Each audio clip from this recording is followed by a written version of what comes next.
Welcome to my presentation. Hi, good day. My name is Malus Amdalus Reyes, a third-year BLIS student. We are up now to Chapter 7, the Qualitative Research Methods, a method which is expanded and revised by Lynn Westbrook. This chapter reviews the following elements: the underlying principles of naturalistic work, ethical concerns, data gathering techniques, data analysis tools and methods, developing grounded theory, ensuring analytic integrity, and the presentation of findings. The underlying principles of naturalistic work.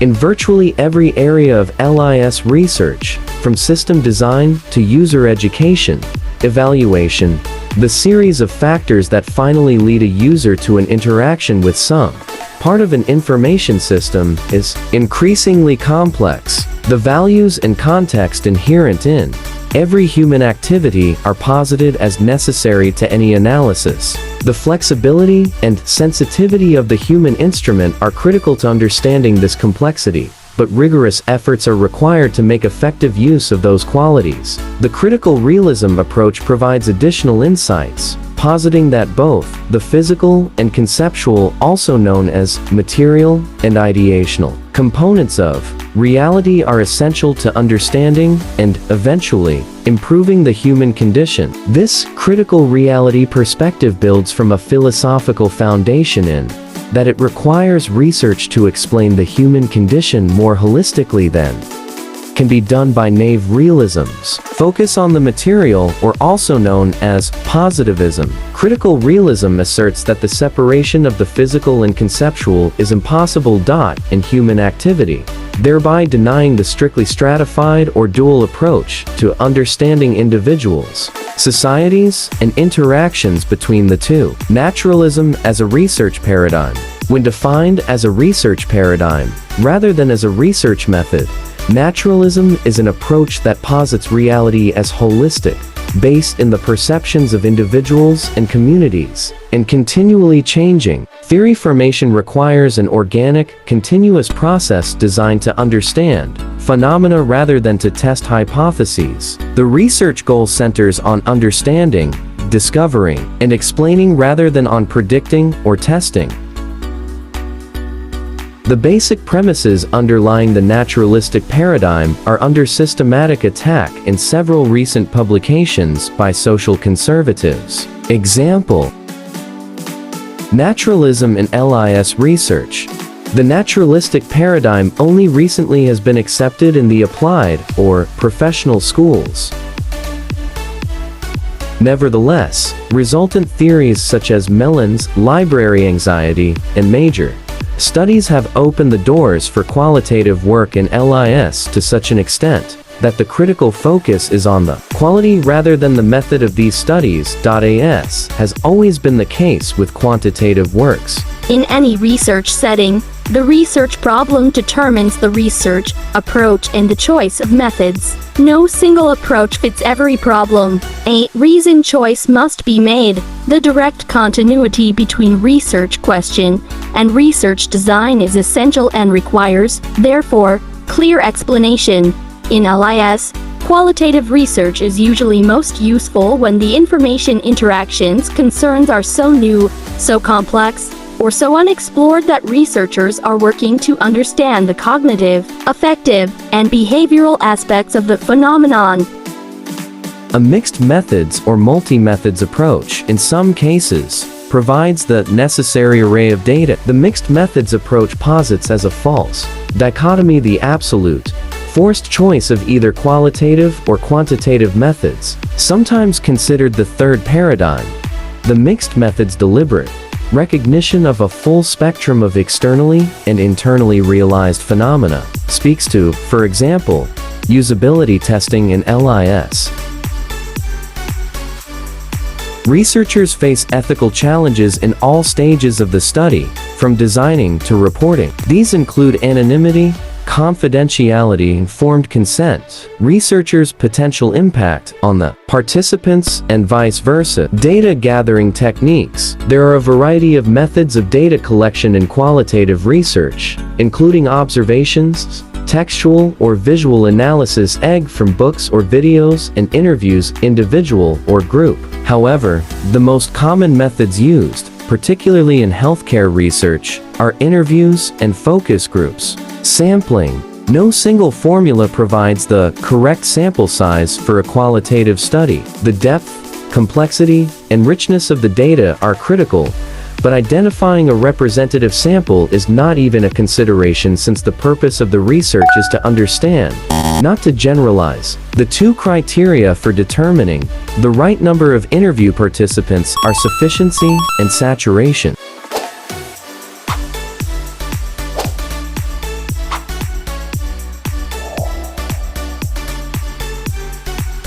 Observation is a broad category of data gathering in which the naturalistic researcher must choose a point of balance between observing and participating. A potentially effective means of deepening the field's understanding of human behavior, observation requires careful efforts to prepare, gather data, respect participants, and analyze data.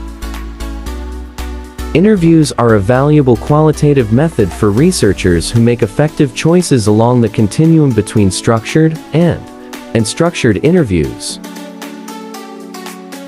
Questionnaires vary by means of delivery such as in-person, telephone, mail, email, and point of contact, and format open-ended questions, attitudinal scales, multiple choice questions, ratings, and rankings. This is perhaps the most thoroughly studied form of data gathering.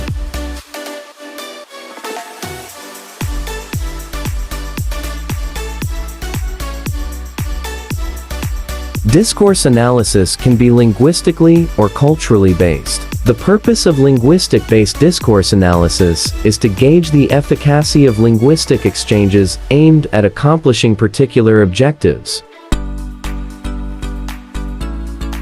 Before exploring the techniques of content analysis, it is necessary to review a few of the basic terms relating directly to coding. A datum is a unit of information that is recorded in a durable medium, distinguishable from other data, analyzable by explicit techniques, and relevant to a particular problem. Categories organize each datum by grouping it in with others that share similar denotations or connotations. Themes then cluster categories that share some commonality, such as reference to a single issue. Additional terminology is needed to delineate among the various supporting documents that maximize coding fidelity, accuracy, and consistency are field notes, memos, and coding manual. The constant comparative method of content analysis. The constant comparative method, codified by Glaser and Strauss, is generally recognized one of the most effective means of qualitative content analysis. Originally, the constant comparative method was described in four stages. 1. Comparing incidents applicable to each category. 2. Integrating categories and their properties. 3. Delimiting the theory.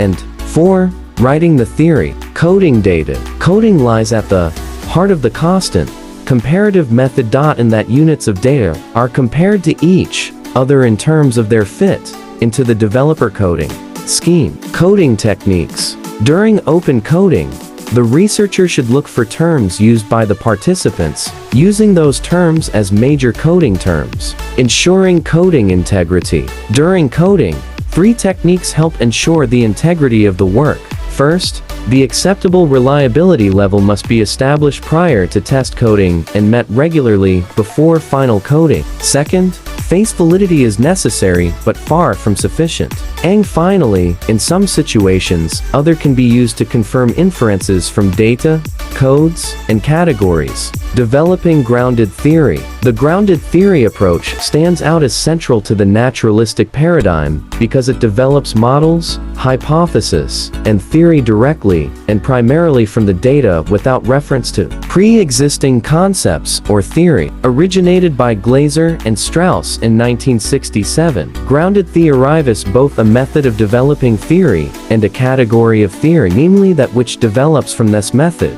Ensuring integrity. Ensuring integrity is no more difficult for naturalistic work than it is for positivist work. Presentation of findings. There are 5 points specific to the presentation of qualitative research findings that bear mention. First, in almost any forum it may be necessary to explain the concepts behind naturalistic methods. Second, qualitative research requires great detail and explication of both data gathering and data analysis, as does sound quantitative research. Third, one ethic of particular value to qualitative research requires the researcher to make some return to the community. Fourth, in almost every case, researchers must take active, careful decisions about giving choice to the participants. And finally, if research is simply to help us understand the world, then the act of scholars publishing solely for other scholars in the same field makes a modest contribution to that goal.